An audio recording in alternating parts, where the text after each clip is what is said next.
Welcome to Sleepless at st.canard, where Star Drill places run cycles. I'm Kitty. And I'm Ange. And we haven't slept in 30 years. This is a podcast about the 90s classic cartoon Darkwing Duck, where our hero isn't the only thing that goes bump in the night, where sidekick syncope is a way of life, where plucky daughters cause so much havoc that not even legitimate hauntings faze her father, and where we ask you, our listeners, will you play with me? In today's episode, The Haunting of Mr. Banana Brain. Ooh. A very appropriate episode for, the Halloween season. They really go all out with the spookiness. Yes, this one is pretty creepy. I think they do a pretty good job, though, of, keeping it not too creepy, something goofy will happen, but if you think of it out of context and if you try to put yourself in their situation, I'm this is really pretty creepy. This is not okay. Yeah. I like their decision to tell the story as a flashback instead of a present day episode, and then using the flashback to their advantage for the comedy potential of having all the characters narrate and mess around with the story as they're telling it was just A+. I don't see that. I don't think I have seen that before in a cartoon, and I don't see it very often at all in general. So I thought that was very clever. Even the way they open this up with the title and everything, it's just so good. Yes, it's very good. There's a movie trope called a Rashomon, which is what they do. It's the same story told by different people.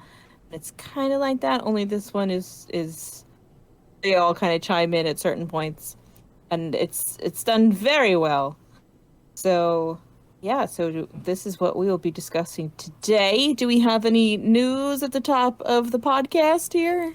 I do not believe we do. Things have been very quiet on the Darkwing Duck front. I think for people who are waiting on the Q figurines, the Q fig of Negaduck and Darkwing, I had been watching the Twitter account for that, and it sounds like they're coming soon, but they are behind in actually receiving them so that they can ship them out. So anyone who has been waiting on a Negaduck or a Darkwing Duck Q-Fig, hopefully, I think by late October or November, I think they're aiming on shipping them out. So maybe by the time that this podcast is hitting the interwebs, yes, you will have your new friends / villains. Mm-hmm. Alrighty, so then let's dive on in here. If you would like to watch this episode and then hang out with us as we talk about this episode, it is Disney Plus Season 1, Episode 56, Quackerjack's doll is possessed by a spirit. I mean, it's not wrong, but it is a very simplified.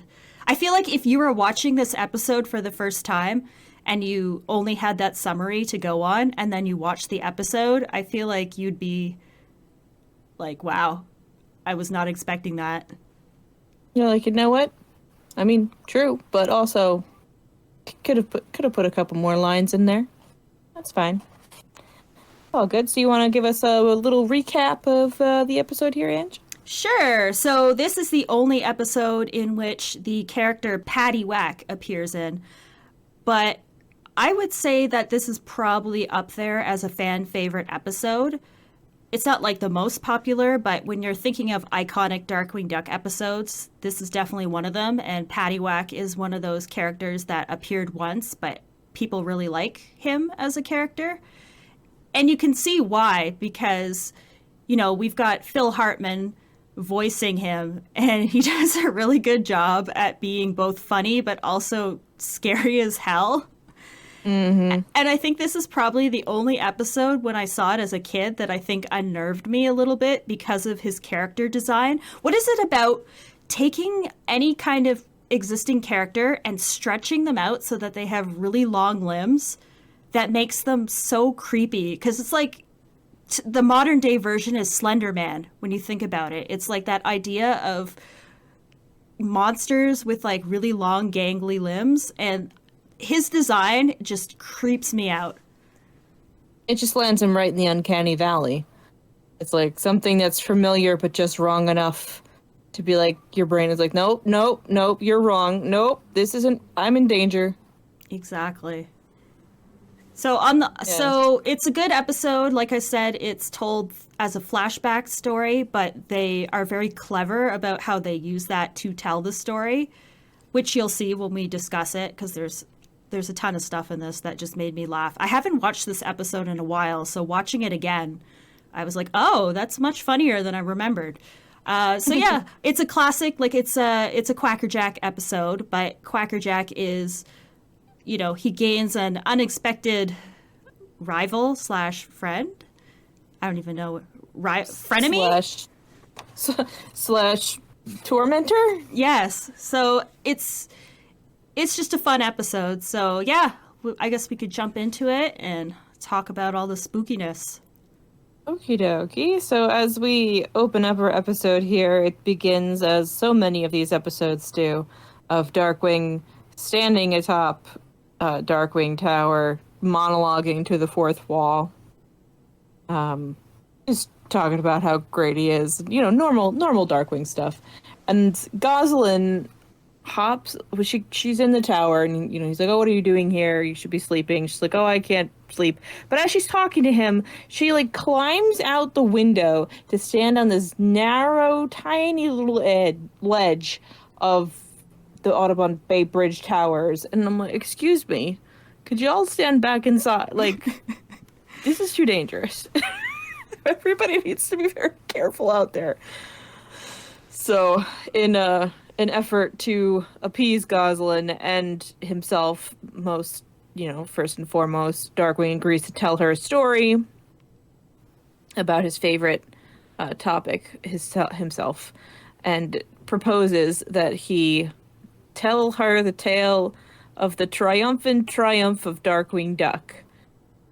A+. As he says it, it's great. It's like he's standing on top of the bridge and pointing dramatically into the sky. And as he says the words, they appear in the sky as the title card of the episode. And it's a clever gag. And it just got me thinking about what would that episode even be, the triumphant triumph of Darkwing Duck. And for some reason, it reminded me of the Batman the Animated Series episode, Almost Got Him. Do you know that one? I think I saw it once a long time ago. Okay. Well, it's basically the Batman Rogues Gallery playing a game of poker, and they're just swapping stories about how they almost killed Batman. And spoilers, if anybody else wants to pause or skip ahead, if I'm going to spoil another 30-year-old cartoon show, Batman is actually in disguise as one of them. And then he, foils the plot that's going on in the background.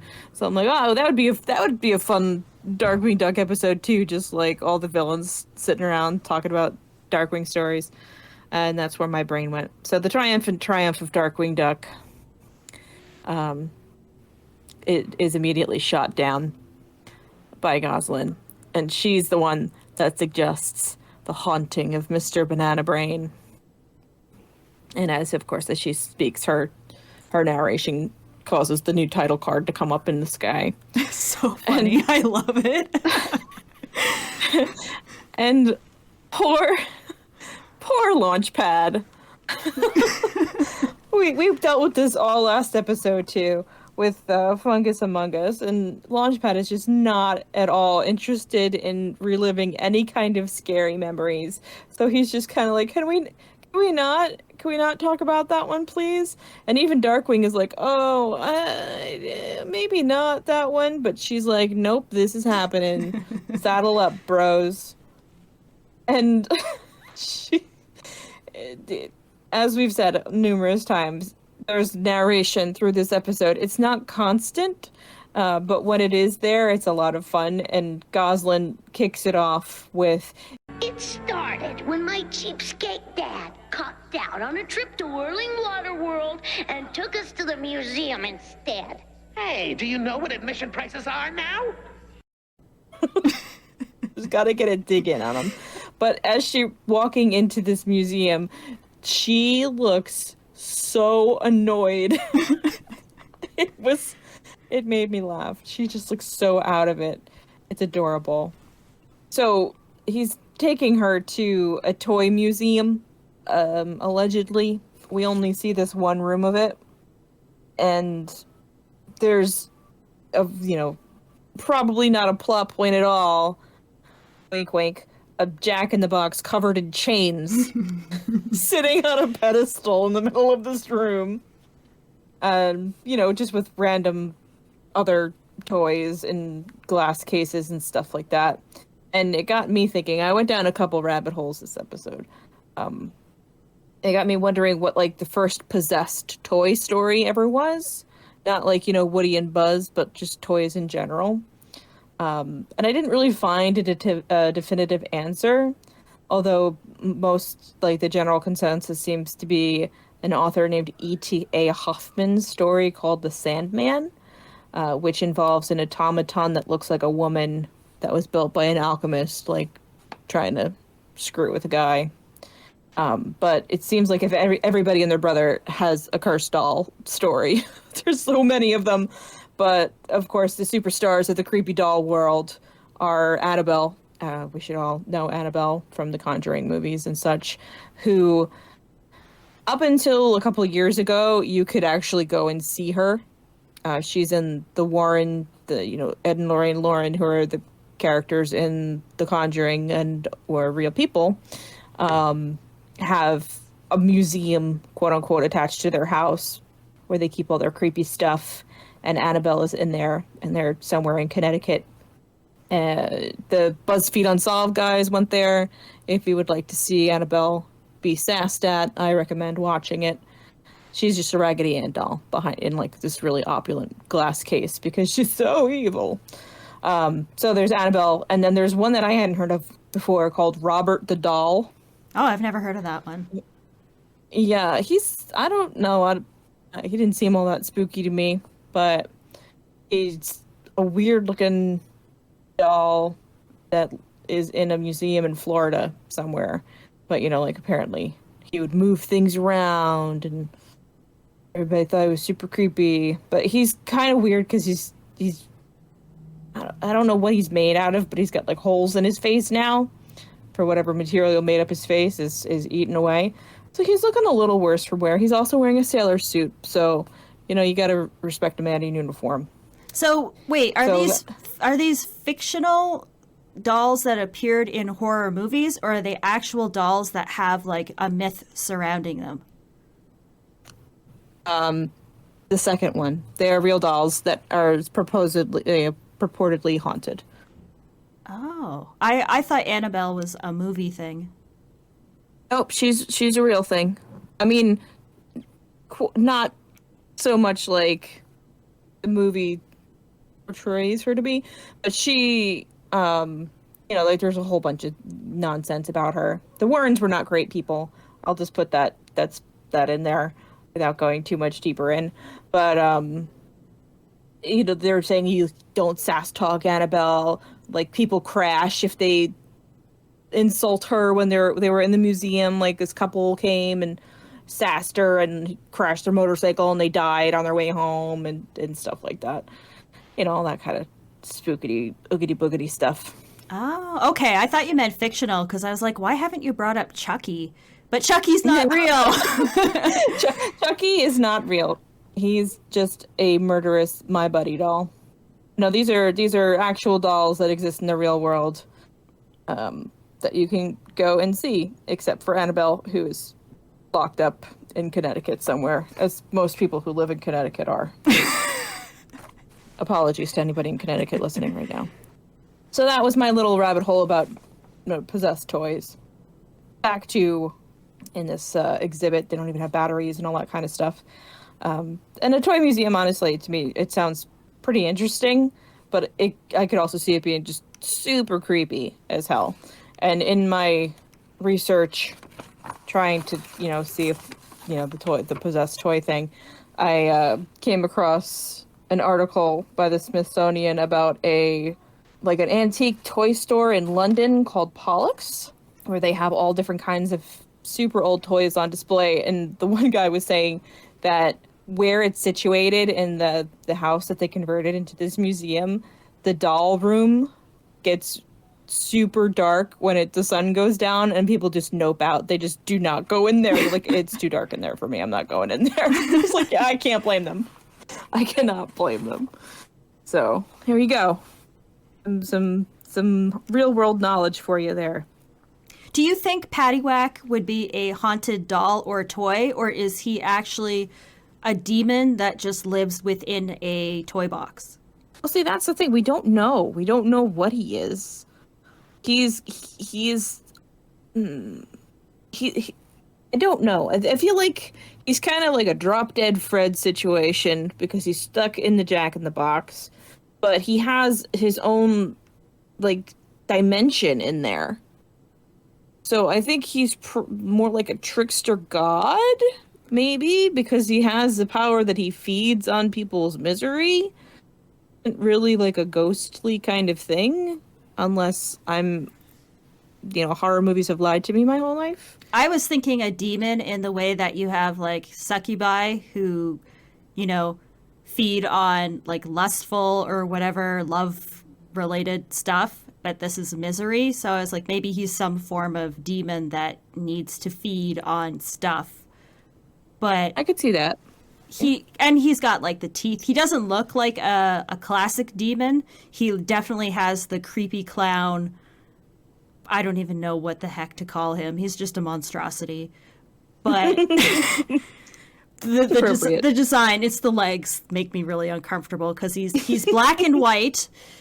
And he's got the sharp teeth, and he's got that weird thing over his head, a cowl, I guess. Mm-hmm. And that's all, like, okay. And then you get to those legs, and, like, he's sitting at one point, I guess, like, when he's in the tower. When he's behind Drake? Yes, exactly. When he's behind Darkwing, and he has, like, big, long, spidery haunches. And I was like, I can't. It's so He's really... He's like, that's one of the scenes where I was like, okay, this is funny because of what's happening, but just looking at him and like imagining that sitting behind me, I'm like, no, that's not okay.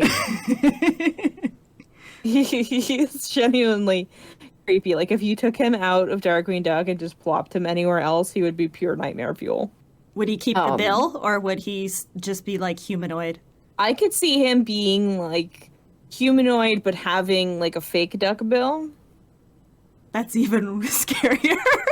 Right? Oh. Let's turn off the lights and continue talking about this episode. It's spooky.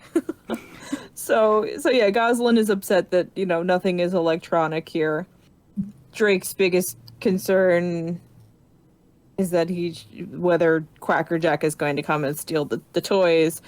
As he's saying this, Quackerjack in a trench coat and fedora tippy-toes behind him. Because, yes. And as he stops and he waggles his eye ridges, eye mounds, because they're not eyebrows. Eye mounds, okay. At the camera, like, everybody's just smashing the fourth wall in this episode, which is fine. And out of the scene, but in narration, like in the narration part of it, Darkwing says, "I knew he was there the whole time." Yeah, okay, Drake. So there's not really too much, like, as far as things that I super paid attention to in the toy museum. Like, there's a big Chatty Cathy kind of looking doll in the corner, or whatever they call her in this show. What would they call her? I think she's in something Deborah? While You Work. I don't know. She's crying. But yeah, there's a giant doll in the corner. There's like this display case that has like balls and drums and all different kinds of things in it. But there is an alcove that I think is the doorway that they came in from that, honest to God, just looks like it has Legos glued to a wall.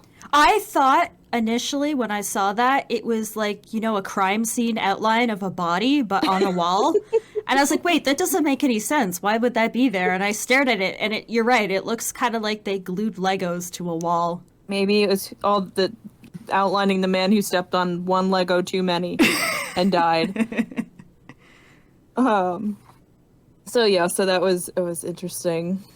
And Quackerjack just has snuck into this museum supposedly, but just immediately whips out a giant sack out of his coat and starts cramming antique toys into it. And amid this, nobody notices this, and Launchpad is enamored with the first edition Electro Zapper Joy Buzzer, and Goslin immediately chooses violence and steals it, and zaps Drake on the butt with it. And there is a lot of things happening to Darkwing's butt in this episode. There really is. There really is. The man is not going to be able to sit for a week. But because of this mischief, it awakens the entity inside the Jack-in-the-Box. As Ange said earlier, it is the late, great Phil Hartman. And what happened with him is also a crazy story that, you should look up if you don't know. So, yeah, in the midst of the joy buzzing and all that nonsense, Dre ends up on the ceiling fan, and Goslin immediately turns it on so that he spins around, and ultimately he winds up in the arms of the giant, oversized baby doll that's been standing in the corner.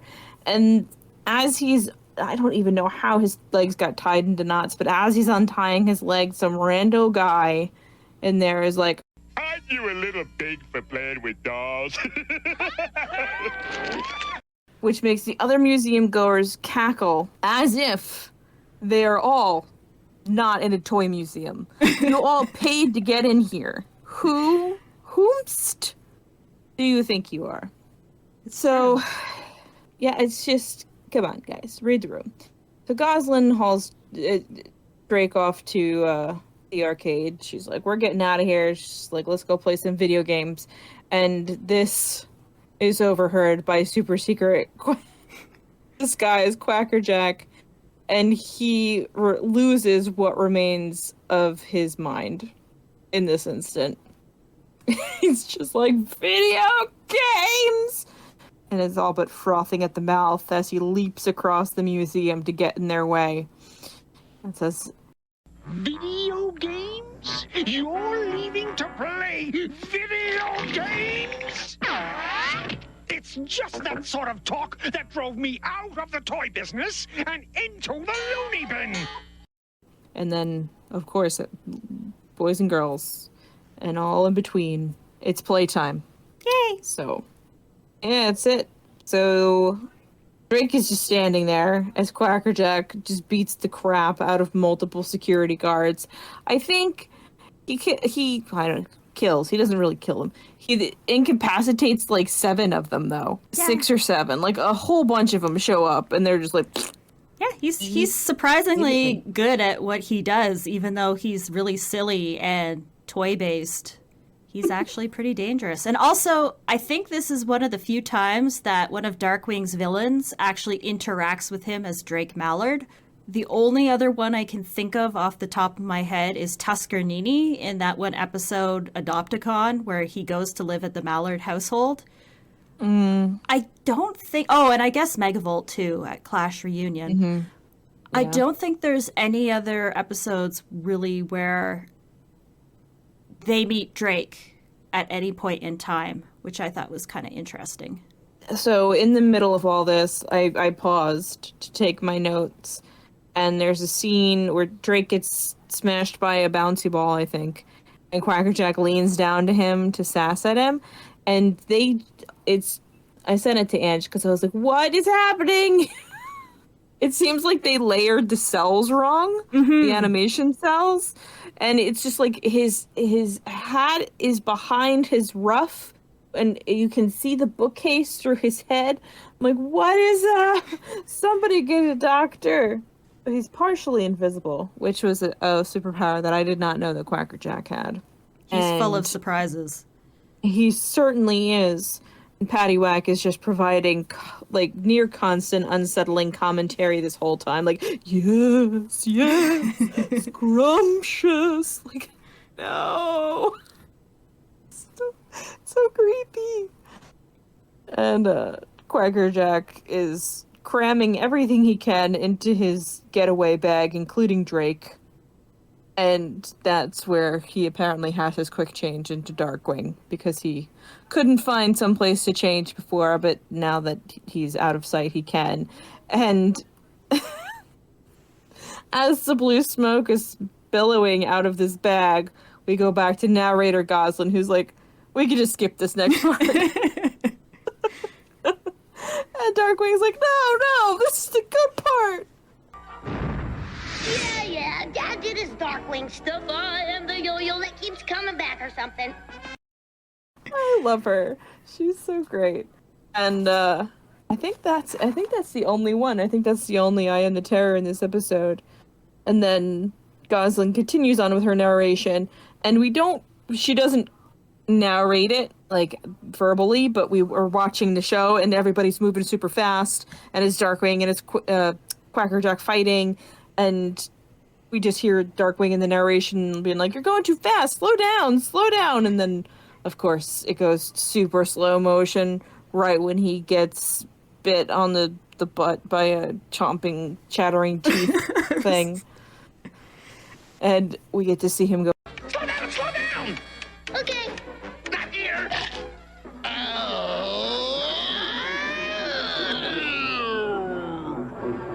Oh, goody. slow motion. Oh my god, that nonsense. killed me. That was too funny. I don't know how they decided to write this episode where they came up with the idea to do this as a flashback, but it was just perfect. It's great. So after that, the Jack in the Box is just bursting with joy, pulsing and growing and launching itself into Quackerjack's loot bag.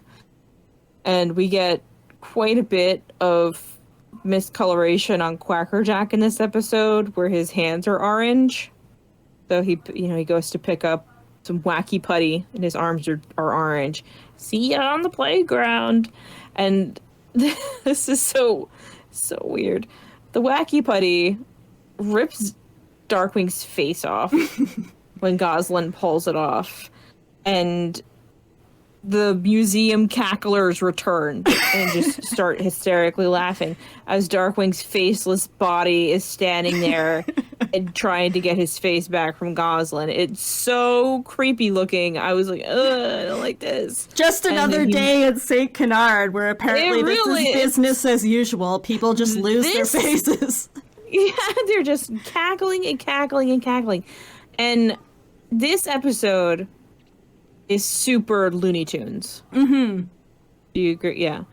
This is all the hits on this episode are like super like but yeah, so he mushes his face back on, and it's upside down, of course, because comedy. And that's it for our heroes for a bit. And then we go to Quackerjack's hideout. Maybe, possibly. I don't know. It looks pretty damn nice wherever he is. It looks like a penthouse in a apartment or something, in like a high-rise. I was wondering if it was like his old like manufacturing company, and this was like the penthouse / his office.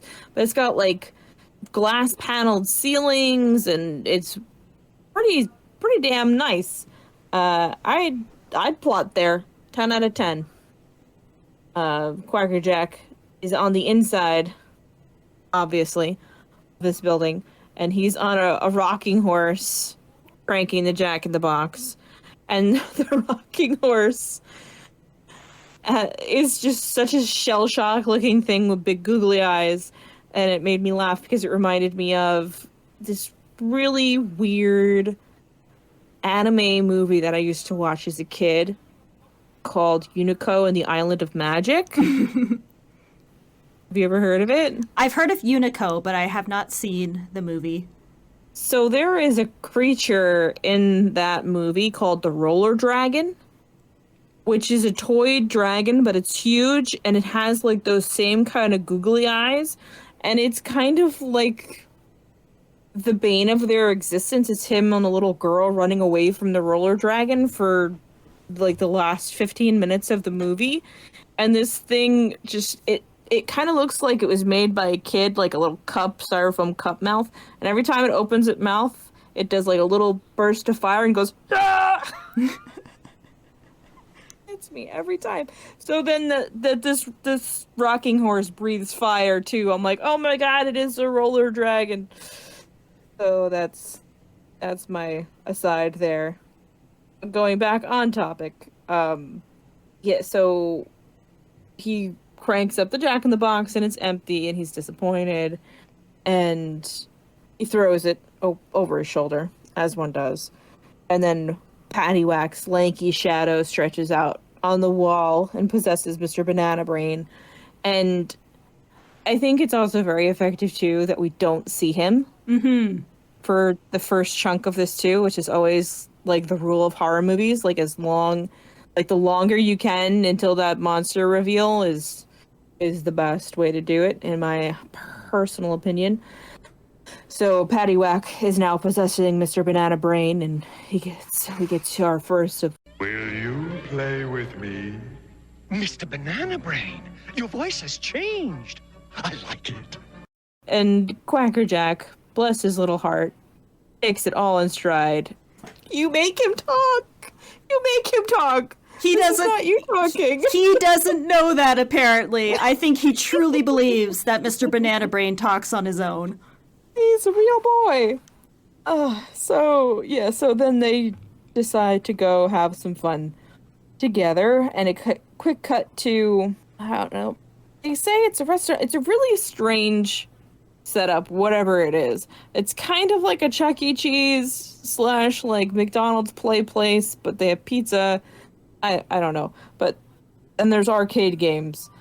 So we get to pan through and see everybody having a good time, and Quackerjack is standing in the doorway, and then just a little angry Mr. Banana Brain comes walking up next to him. It's like pretty funny to the size difference between them. And not Quackerjack, Paddywhack is just so creepy, as we'll say 1,000 times until our voices give out. But he says that this is the perfect place for him to tie on the old feed bag.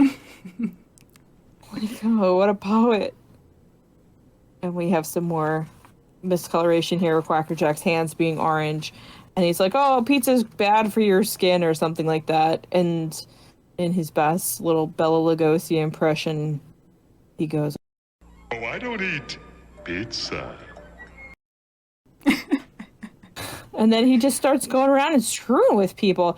Like, there's a guy who's crushing on this 90s-tastic girl and pulls out the chair for her to sit down. She sits down, and then with the strength of 1,000 gorillas, Paddywhack lifts up the chair and just throws the girl on the ground. Her name? Dumps her. I will have you know, her name is Melanda. Thank you very much. Well, she landed on the floor. And that poor boy's heart was broken into 1,000 pieces, and then there's a floating banana puppet laughing at him and snapping at him. And the next guy doesn't really make sense considering what kind of place they're in. He's this big businessman in a suit, but he's just got like a pile of food in front of him. It's like, is this man on his break from like The Office, and this is where he decided to eat his lunch? I have questions. He actually he looks kind of like Mr. Mikey, the food critic from Malice's Restaurant, a little bit. So I don't know if he's like an early design or if they reused his design and changed it up a little bit for the later episode, but that was who I thought of immediately when I saw that guy. Oh, let's just say it's him then. So he's coming to critique some food, and then the food, attacks him. Little mouths trying to bite him, as we do. And then, of course, it all turns into a food fight. Because, of course, it does. But the realest curse of this episode is... And I only saw one of them until Ange sent me a screenshot before we started recording. And there are two. There are two bird people involved in this food fight that have human ears. It's so grotesque. It's awful. One of them kind of looks like a Gyro Gearloose knockoff. And then there's another one like standing on a table getting ready to throw a pizza at some, and it's just like, no. It's like the gyro gear loose kind of looking guy has like the frames of his glasses, the arms of his glasses hooked on human ears. Listen, if Honker Muddlefoot can have magic floating glasses on his face, you cut those ears off of yourself, you monster. The truest, scariest moment of this show. He must be a relative of Gyro, who is known to have human feet in the comics. Oh, So maybe they are some kind of blood relative. that God has forsaken. Yes. So, of course, in the midst of all this chaos, that's when Goslin and Darkwing and Launchpad show up. And Launchpad's like, oh, are you going to do something about this? And Darkwing replies that he has better things to do than get involved in a food fight until a pizza hits him in the face. And he says, now it's gotten personal. And I was wondering if that was supposed to be a twofold, because now it's personal because it hit him in the face. And was that a personal size pizza? Huh? Were personal sized pizzas a thing back then? Yes. Huh. Yeah. So that's what I'm thinking. I don't know. There wasn't enough wink wink in that, so I don't think so. But that was just me going, I wonder. So Darkwing is immediately like, Quackerjack. And then in a mumbled voice, like not at all sounding like Quackerjack responds, you were expecting perhaps the Galloping Gourmet? Yeah, I didn't get that reference. I had to go back and like rewind it. I'm like, what does he say? Because he literally mumbles it to himself.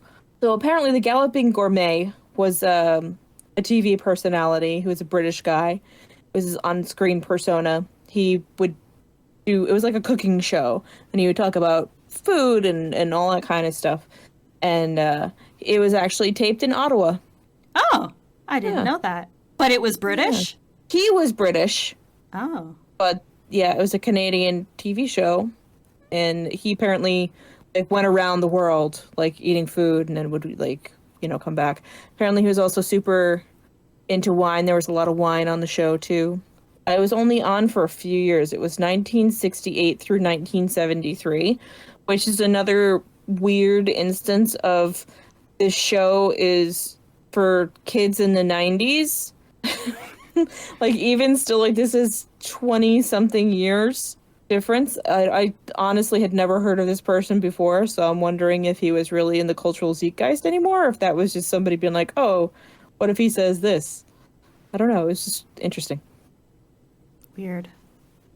Yeah. So the Galloping Gourmet. We learned something today.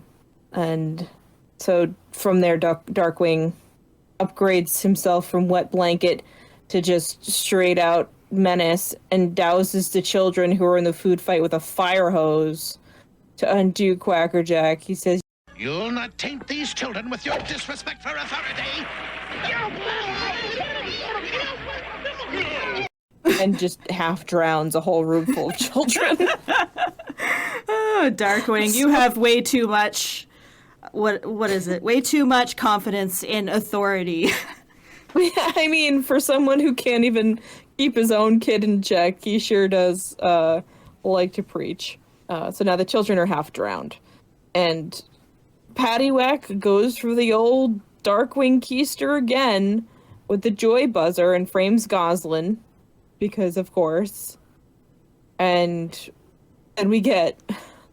There's a couple times in this episode where they cut back to the present with the characters telling this story. And this is one of them, obviously.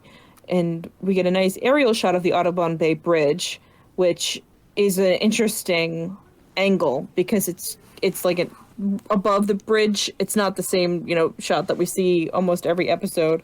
And we kind of zoom in from on top. And then there's a few nice interior shots of the tower. And it's got this fancy spiral staircase. And I liked those. I was like, oh, that's pretty cool. So then the story continues on.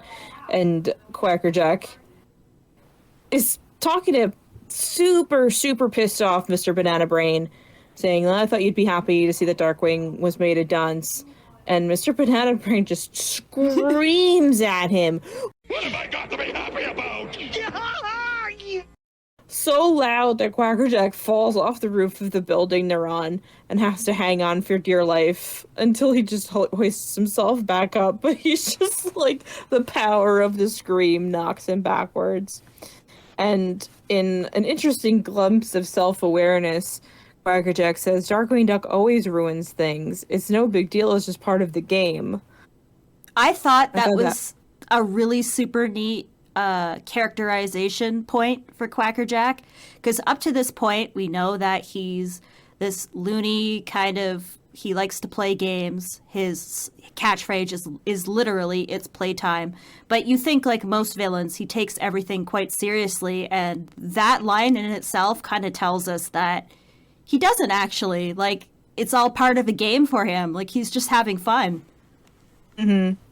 Yeah, and I've heard him kind of likened to the Joker, like he's the Joker to Darkwing Batman.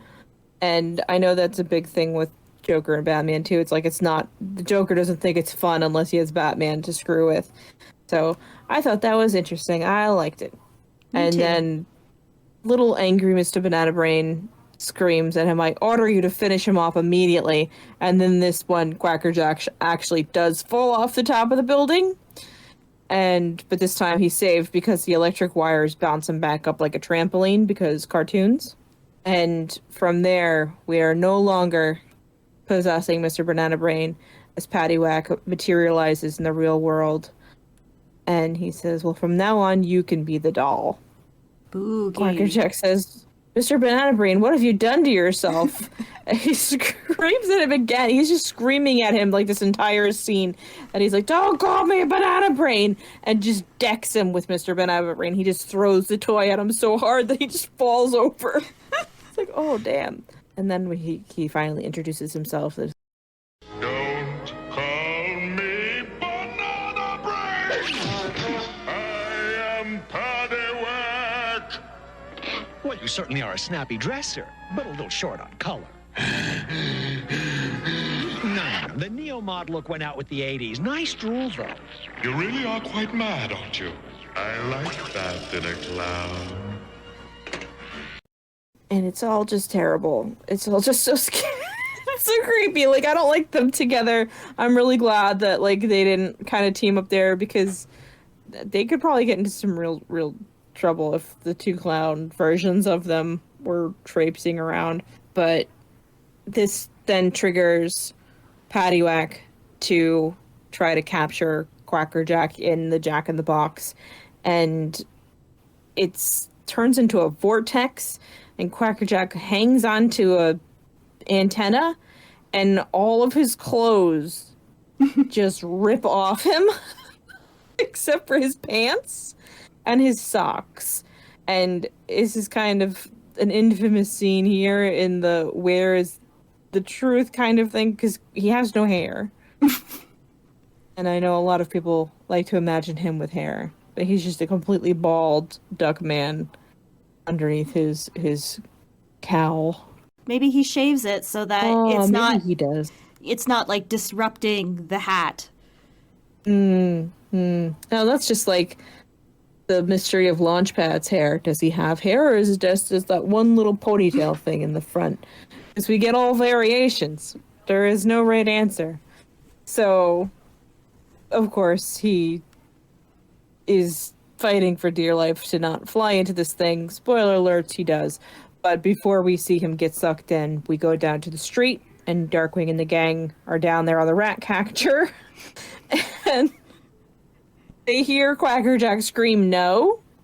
And this made me laugh right out loud. Darkwing somehow launches the rat catcher vertically through the air in a vertical leap that's just the entire length of the building, and just comes to a perfect landing on the roof.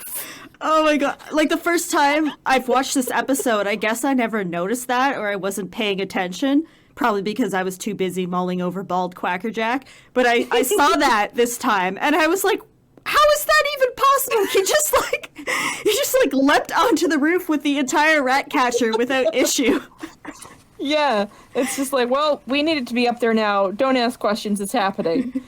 So he just jumps the rat catcher up there, and for some reason, Goslin and Darkwing are not looking in the right direction, and only Launchpad sees Quackerjack's hands desperately clawing at the ground, getting dragged into the Jack in the Box. And another perfect, super funny Terrence McGovern delivery, Darkwing and Goslin go to investigate the box, and he's like, "Don't touch it!" And he picks it up and immediately drops it. He's like, "Oh God!" It's like, perfect. It made me laugh so hard. Poor Launchpad. He's having a hell of a time. So, when you think about it, it is now a Quackerjack in the box. It is. A million points to you. And he's distraught. He says, "That thing ain't Quackerjack." And then Darkwing, in the spirit of being a good friend and very compassionate, it just immediately whips out the old man-eating toaster gag from Ghostbusters 2 and pretends like the Jack in the Box is attacking him. But he's like, "There's nothing going on, you big baby," whatever. So they take the Jack in the Box back to Darkwing Tower, where Goslin and Launchpad are super creeped out by it. She tries to put it in a safe, and lo and behold, it's back where they left it. And she says, "I'm sure this is a perfectly logical explanation." And he goes, "Yeah, like this box is cursed." And they try to run away, but slam into a fake door, Looney Tunes style. And Goslin, as she's laying on the floor, says, Radical. "Okay. I don't agree, but okay." And then this part tickled me so much, because in the narration, Launchpad takes over, and in a last-ditch desperate attempt to derail the spookiness, interrupts this scary story with a story about them all going on a picnic on a perfectly sunny, beautiful day. They're all holding hands and prancing through a forest. Skipping along. It's just like, it was a beautiful day. Poor Launchpad. Yeah, so that doesn't last very long, and then we're back to the spooky times. And Paddywhack is creeping around the tower, wondering what they have to eat around here, and he's looming over Darkwing, who's sitting down at a computer crunching numbers, trying to figure out where Quackerjack went to. And this is where he's just super creepy, because his legs are so long that he's, in the first part of this scene, he's crouched down like he would be crab walking, kind of. And he's just shuffling around Darkwing as he like turns his chair so that he can't see him. And then when Darkwing goes and looks back at his screen, Paddywhack's on there and makes some kind of noise, like a boogity noise, but it's like if the Tasmanian devil stubbed his toe and like fell face first into a vat of pudding or something.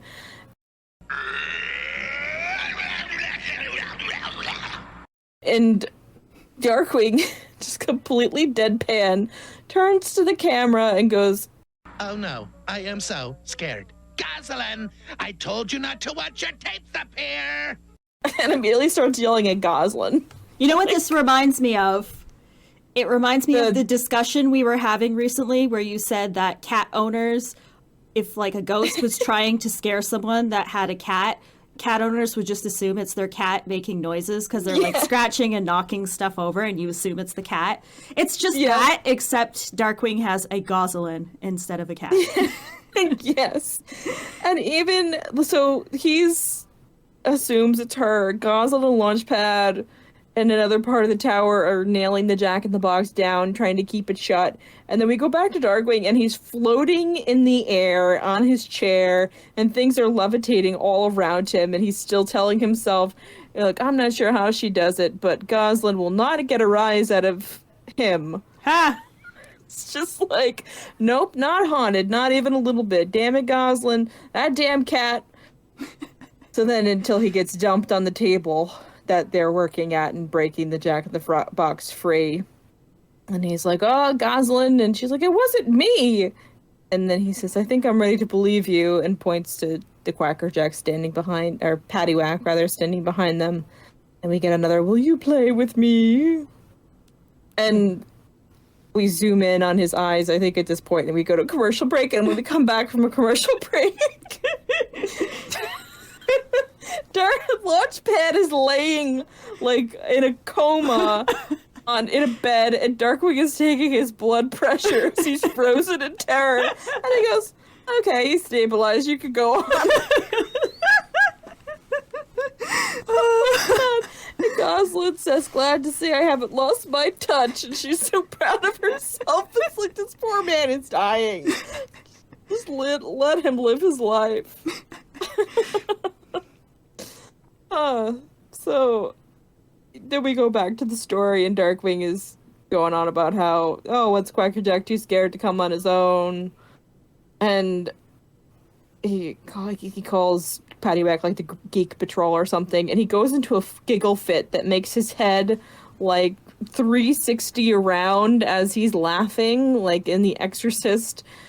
And it's really kind of creepy. And then Darkwing says, whoa, talk about not having your head screwed on right. Like, if he didn't say that, and if it was any other show, like, that would be really creepy.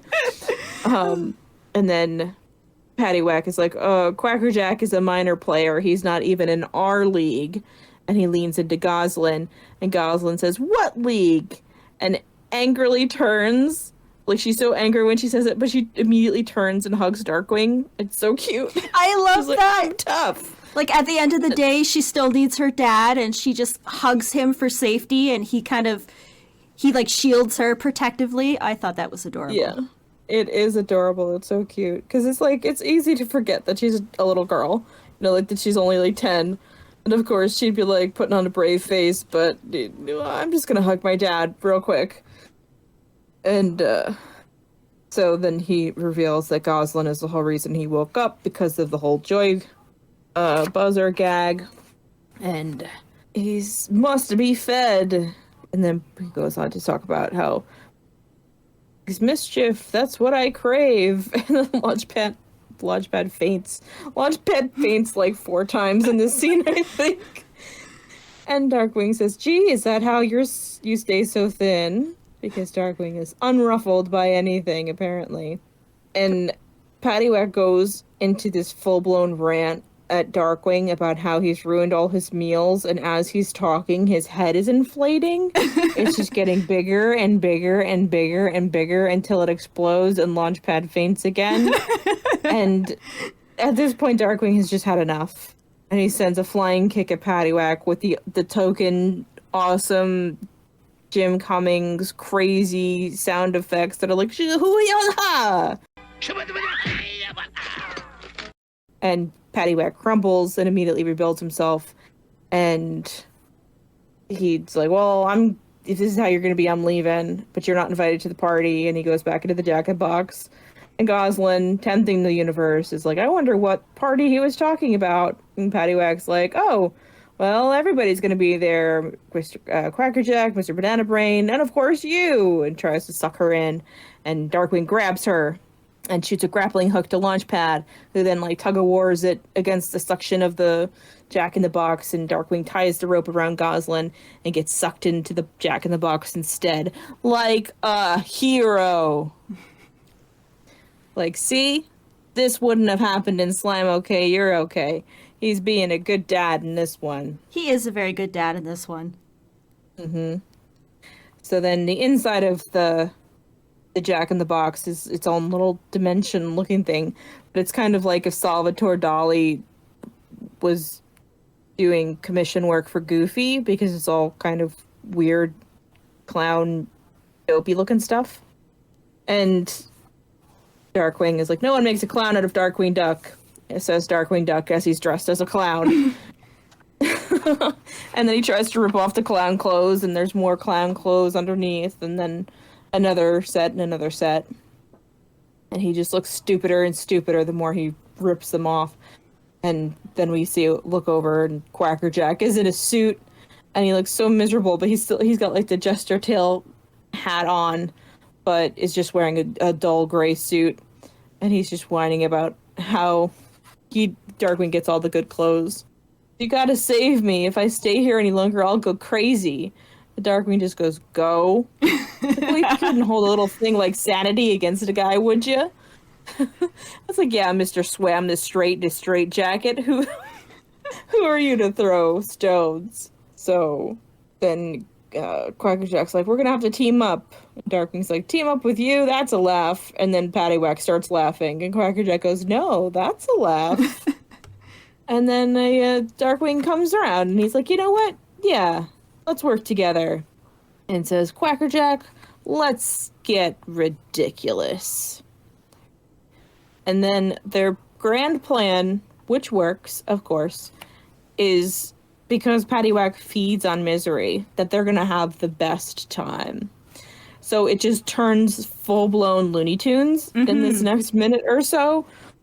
It's just insane. Like, pianos are falling on people. There's random doors to nowhere that Mack trucks drive through, and giant boxing gloves punching people.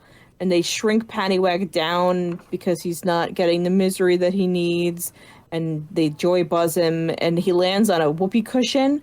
And at the same time, Darkwing and Quackerjack go in super high-pitched voices. Oh, goodness! What is happening here? So yeah, suffice to say, Paddywhack is not super enjoying this and doesn't want to play with them anymore, and jettisons them out of the Jack-in-the-Box back into the real world. Into Darkwing Tower. But Quackerjack, I think, got knocked out, so he probably did not get to witness Darkwing Tower. I assume they just took his unconscious body and either threw it over into the bay or dropped it off. More realistically, probably. I mean, that is what they do with the Jack-in-the-Box, so it wouldn't... This is just like, well, time to dispose of it the usual manner. Just throw it over the side of the bridge. I would assume, I guess, they dropped him off probably at a police station. But I think that Quackerjack is the second villain to ever step inside Darkwing Tower. I think Megavolt is the only one aside from that. So yeah, so they throw it off. They take the Jack-in-the-Box and they throw it into the river, and it seems like a bad idea, but okay.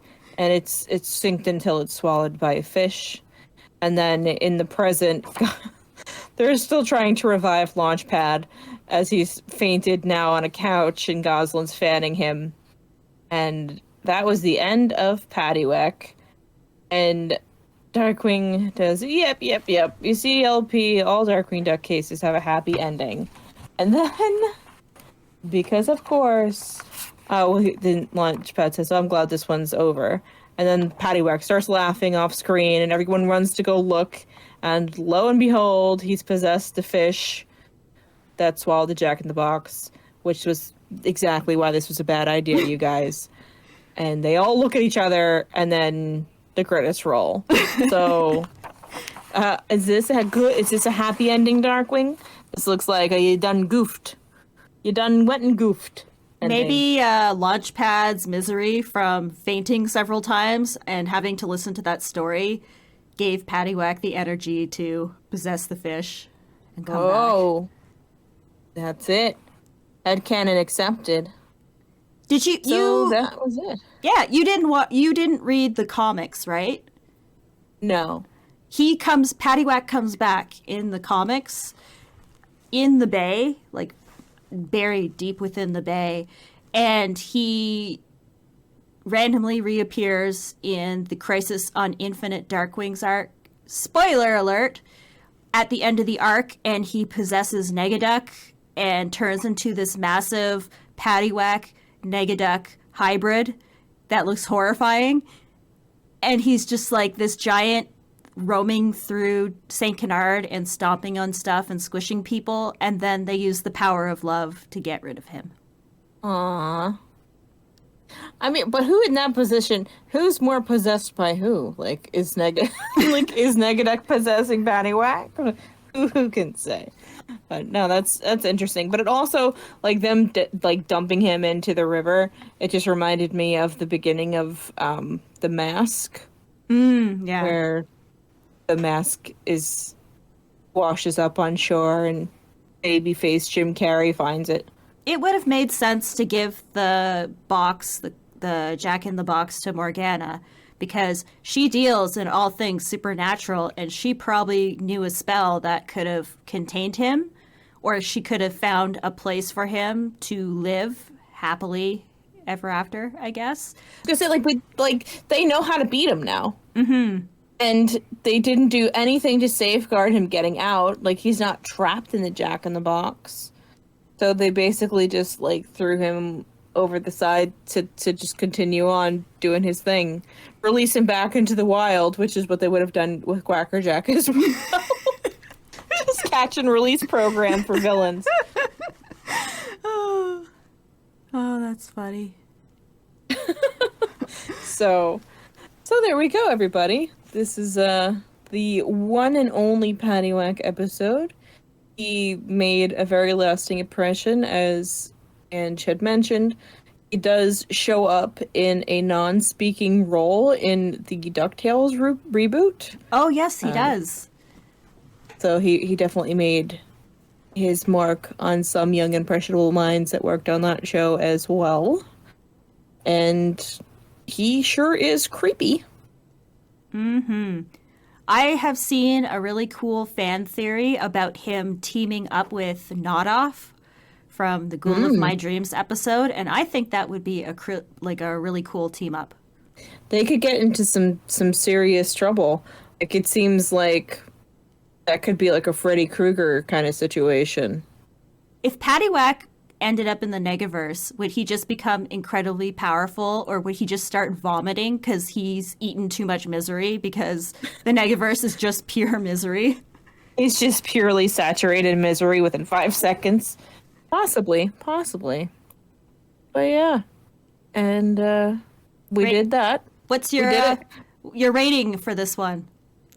Oh, my rating for this one is 5 out of 5, I would think. Yeah, it's a fun one. It's got, all the different elements that we've discussed all over the place now, with the narration, that it's being told as a story, that there's all the interruptions, and just Paddywhack himself is interesting, and it's fun to see Quackerjack in his element, but also kind of out of his element with Paddywhack. So I liked 5 out of 5. How about you? I'd give it, so I have to kind of split it up into 2 categories. 5 out of 5 for everything you just said, because of the story and the dialogue. Like, everything's funny in it. Like, there isn't really anything that misses in this episode. Mm-hmm. The only thing that is off is, like you said, there's Cheeto Jack. Like, the miscoloring of Quackerjack, and, like, there's parts where the animation isn't the greatest.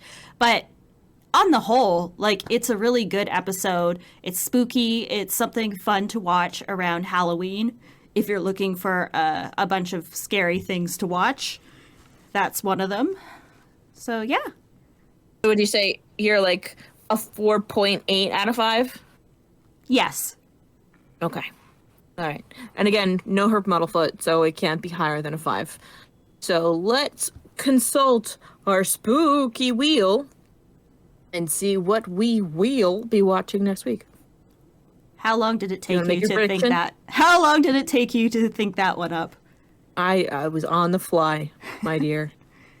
Oh, and even though, who even knows when this episode will go up? You might be well over Halloween at that point, but perhaps we will be closer to Valentine's Day, which would make watching My Valentine Ghoul all the more romantic next week. One of my favorite episodes, even though it's actually got a lot of issues with it, but I'm biased. Yeah. It's Morgana and Negaduck in one episode. It's a good time. Yep. So next week we will be discussing My Valentine Ghoul, and I'm looking forward to it. I have a lot to say about that episode. Good. Excellent. I can't wait to hear it all. So for now, we will bid you adieu. Thank you for playing with us. And just remember that crime doesn't sleep, and neither do we. Goodbye. Ooh.